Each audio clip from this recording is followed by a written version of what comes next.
Saya sempat baca berita bahwa sekali lagi ada seorang yang sedang goes naik sepeda dan ternyata dia jatuh nggak sadarkan diri. Dibawa ke rumah sakit, mungkin sudah nggak bernyawa.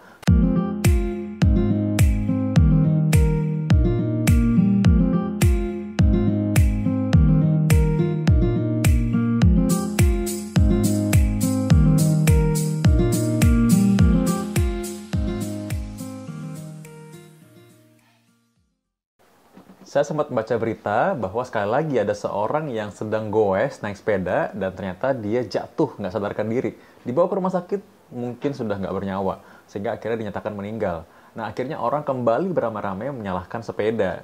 Tapi ya tetap saja, walaupun sepeda disalahkan, orang-orang tetap aja mau untuk naik sepeda lagi. Dan memang mereka kembali melakukan hal yang sama. Apa tuh hal yang sama yang kita nggak tahu?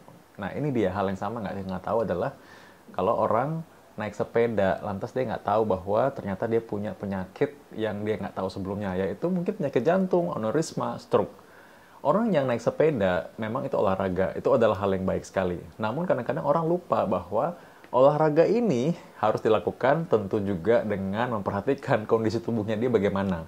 Selama ini mereka olahraga bilang, oh saya nggak apa-apa kok, selama ini kok baik-baik aja. Iya, belum saatnya itu terjadi. Ketika orang serangan jantung atau menderita stroke atau mungkin aneurisma atau pembuluh darah yang melebar lalu pecah tiba-tiba, itu memang kadang-kadang orang nggak tahu sebelumnya. Ya jadi ibarat bom waktu. Kalau bom waktu belum meledak, maka orang nggak tahu kalau itu ada bom di sana.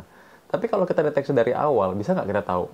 Bisa saja kita tahu. Mungkin bisa saja kita nggak tahu karena memang mungkin saja tersembunyi begitu dalam bom waktu ini. Tapi memang seringkali justru dengan deteksi dini secara awal kita periksa medical check up, kita mengetahui bahwa ada sesuatu yang perlu diperbaiki dari sini dan kita mencegah bom tersebut meledak.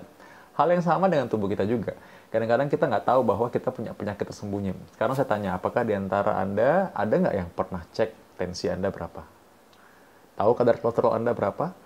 Walaupun kita nggak pernah sakit kepala, nggak pernah rasa punggung kita pegal, kita nggak tahu, kayaknya sih orangnya sabar-sabar aja ya, nggak pernah marah gitu. Apakah dia hipertensi? Kita nggak tahu karena kita nggak pernah periksa. Kalau kita pernah periksa, kita setidaknya tahu kondisi awal tubuh kita bagaimana. Sehingga kita ketika olahraga pun kita melakukan dengan aman. Nah, ketika orang-orang mencoba olahraga, mereka bilang bahwa oke, saya mau hidup sehat, itu bagus. Saya mau mencoba kebiasaan hidup sehat dari sekarang. Ya, benar. Tapi ketika kita mencoba melakukan suatu aktivitas yang tidak kita lakukan sebelumnya, atau kita lakukan seperti hal-halnya sehari-hari, olahraga sehari-hari kan rutin, olahraga lari juga setiap hari kan juga rutin. Nah, tapi kita nggak tahu dalam tubuh kita mungkin nggak ada penyumbatan, mungkin nggak ada penyempitan pembuluh darah jantung, mungkin nggak ada pelebaran pembuluh darah jantung, mungkin nggak kita sebenarnya selama ini hipertensi, mungkin nggak selama ini kita punya penyakit liver atau ginjal. Kalau kita nggak tahu, kita nggak pernah cek. Nah, karena itu kita mau menjadi orang yang cerdas. Mencegah penyakit sebelum terjadi akan jauh lebih baik daripada kita menyesal. Ketika sudah terjadi, aduh sayang sekali ya, ternyata padahal ini udah lama dari dulu, sebenarnya kita harus sudah tahu.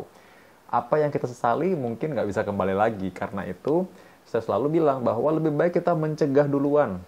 Lebih baik kita mengetahui duluan. Kadang-kadang orang, saya nggak mau periksa. Kenapa nggak mau periksa? Takut ketahuan sakitnya apa. Kalau kita pikir, kalau kita ke bengkel dan kita nggak tahu sakitnya apa, udah Pak, mau ke bengkel aja, terus ngapain?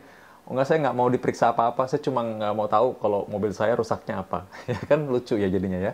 Jadi sama seperti itu, kita sebaiknya memang harus tahu kondisi tubuh kita itu dasarnya apa, supaya kita mengerti apa yang harus kita lakukan, pencegahannya. Mengobati darah tinggi itu sangat mudah kalau di awal-awal saja. Cukup tekanan darah tinggi saja kita bisa kasih obat.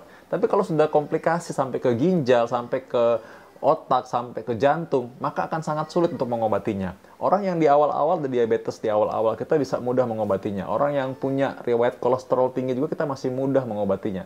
Tapi kalau orang sudah punya sampai stroke, sampai gagal ginjal karena gula terlalu tinggi, sampai koma, sampai masuk rumah sakit, akan sangat sulit untuk kembali menjadi normal.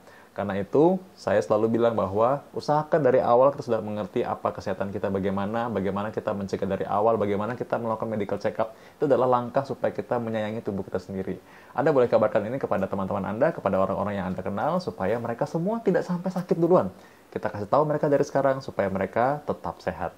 Sampai jumpa di Second Opinion dengan Dr. Vito selanjutnya. Dapatkan informasi medis langsung dari Dr. Vito dengan subscribe channel YouTube ini.